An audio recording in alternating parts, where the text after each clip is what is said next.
Hello and welcome to my channel. My name's Sean Dobbs, and this morning I'm going to be talking about how life can be like a box of chocolates, but it's not a piece of cake. So what I mean is that I seen a post shared this morning on my favorite platform, LinkedIn, which it's one of those things. People are sort of typically well-meaning, but they see a bit of content or read a bit of content somewhere else, and they like it, and they reshare it without truly sort of understanding it and sort of comprehending it. And sort of I always say that ingestion without comprehension leads to indigestion. So it was basically around how, and everyone's seen all the videos too. Videos from Arnie, videos from all these really motivational, inspirational people, which is fantastic.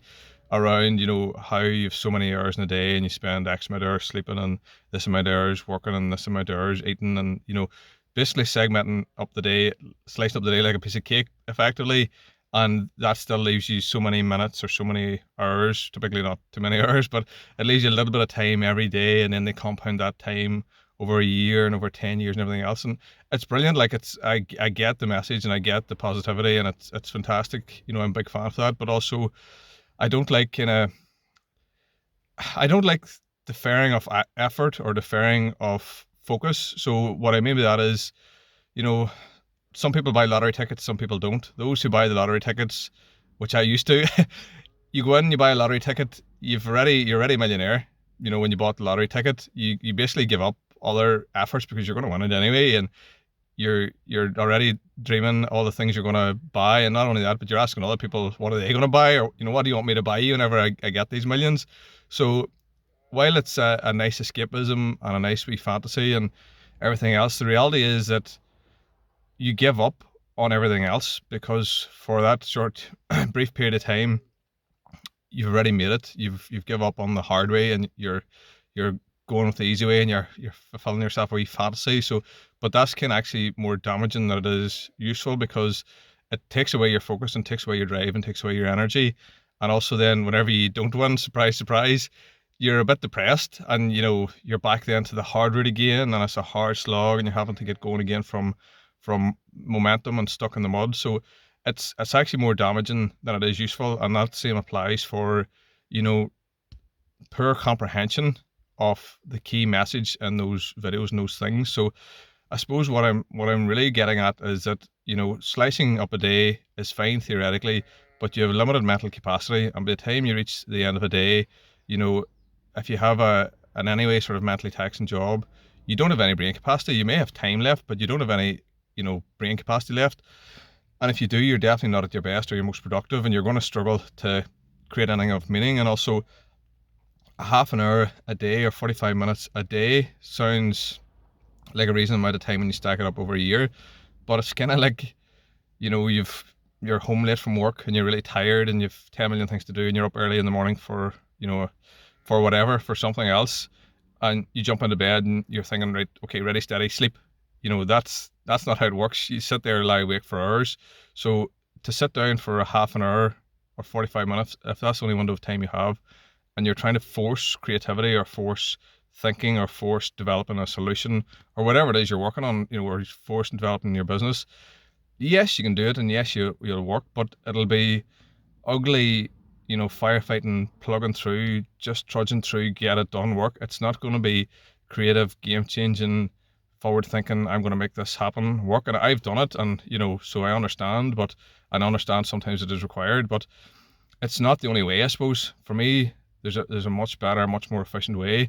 And we all have this great TED talk about cognitive surplus, which effectively means that at any point in the day, no one, Arnie and the other guys like that, when they talk about it, they're talking about specific physical tasks. I had to go to work, then I came home, and then I went to the gym, then I left the gym, then I went and studied. Those things are physical activities, but most of the time when people are trying to achieve things and do things and grow, a lot of the time that they need to spend is actually just figuring stuff out, just solving a problem, and that doesn't need to be compartmentalized into a window, a specific window of time during the day. It's better actually, maybe it's better, maybe it's not. It's how I do it, is that I have multiple things sort of overlapping and interplaying and running through my mind at all times simultaneously over the whole duration of the day.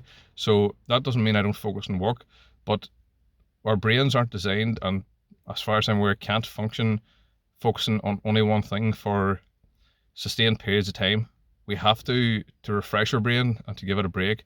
We have to kind of load and unload it. And the way I sort of do that is not by working and resting. I work and then I change my focus and work on something else and change my focus again, and then I'll change back. So it's that old saying, a change is as good as a break. So I genuinely do that and cycle, and I can do that in quite short bursts. So I focus very intently for 40, 45 minutes maybe.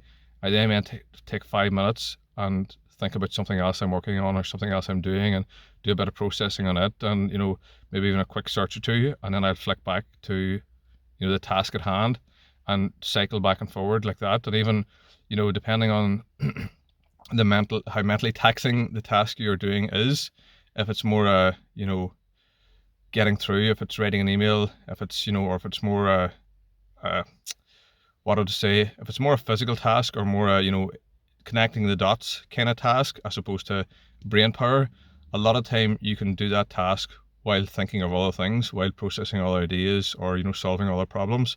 So I suppose the ultimate message in there is that you shouldn't chop up your day, you shouldn't chop up the tasks, and you shouldn't leave critical things or other things that you want to work on to a very segmented part of the day, because that defers everything. So you're not going to think about it at all during the day, because I'm going to work on that this evening, so I'm not going to even think about that now. So it's kind of back to the whole lottery ticket approach, and you get there to the evening time and you're not productive, or something happens and you don't get the time, or you just don't yield any really good work because you're, like I say, you're mentally exhausted, you're mentally spent. So you have the time but not the capacity. So whereas if you work on it in and out during the day, you have a lot of 5 minutes during the day, 5 minutes every hour, and it's not to be scheduled. It's just, for me, it's something I naturally do, that my brain flips in and out and dips in and out of. So probably from in a 12-hour period, I might have total a couple of hours there every day where I think of other things and work on all the things in my mind and process them. So, and if you are working on things in the evening, it basically gives you a stockpile of ideas, and it sort of compiles and sorts and organizes all those creative things, and has all, the creative juices are flowing, and you have all those you have the cognitive capacity and cognitive ability to come up with good ideas and think of things, and you're kind of stockpiling things to investigate and do, which then results, when you're doing some more research-based or more sort of simpler tasks in the evening time, which you can do with limited capacity. So that's kind of how I kind of work around it. So that's my 2 cents for today. Thanks.